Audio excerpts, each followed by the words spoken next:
Hello, I'm Keith Massey. Today's my birthday. 9 years ago today, June 15th, 2004, I sat down on a flight about to take off for Amman, Jordan. But in that moment, I was feeling a little sorry for myself. I was originally supposed to be going to Jordan on June 18th, and the following day I would continue to Iraq for a 3-month tour of duty. It was a mission for which I would later be awarded the Global War on Terrorism Civilian Service Medal.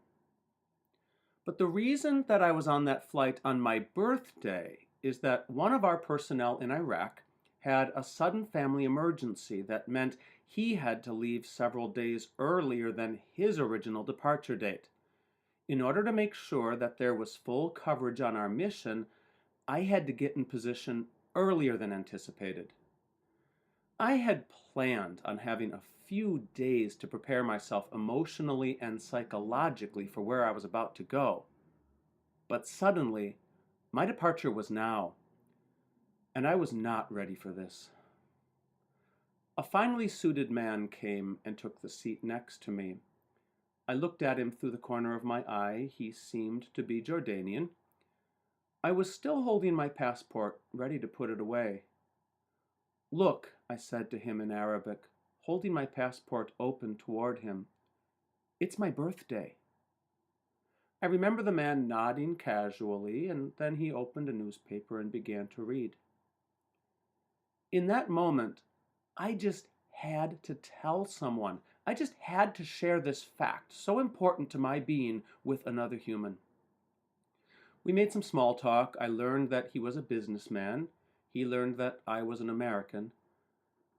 After we had taken off and the pilot had cleared us to move around the cabin, the businessman got up and headed toward the restrooms.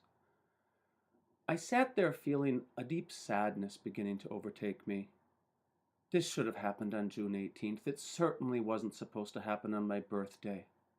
I mean, when I landed in Amman, I would go to a hotel for just one night, and the following morning, I'm on a flight to Iraq, and I would be there for 3 months. Not as long as a lot of people were sent there for, but longer than anyone I knew at the time. I looked out the window at the distant ground. One thing was clear. This was the worst birthday of my entire life. And just then, I heard a strange commotion behind me. I turn around and here's what I see.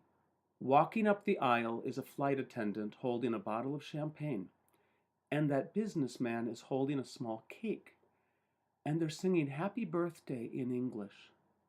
That man had organized this whole thing after he learned it was my birthday. They set the cake in front of me, and the flight attendant opened the champagne and poured me a glass.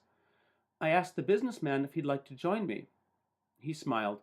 "Thank you, but no, I'm a Muslim." And that means he doesn't drink alcohol. I ate the cake and I drank the entire bottle of champagne. I do not have words to describe how much all that meant to me.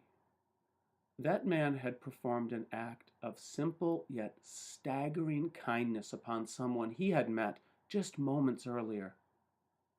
He didn't know it, but he had pulled me up from one of the darkest moments of my life, and he had bathed me in the light of pure compassion.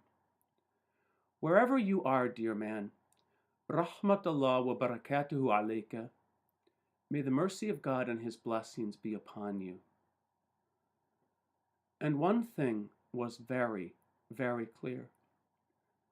That was the best birthday of my entire life.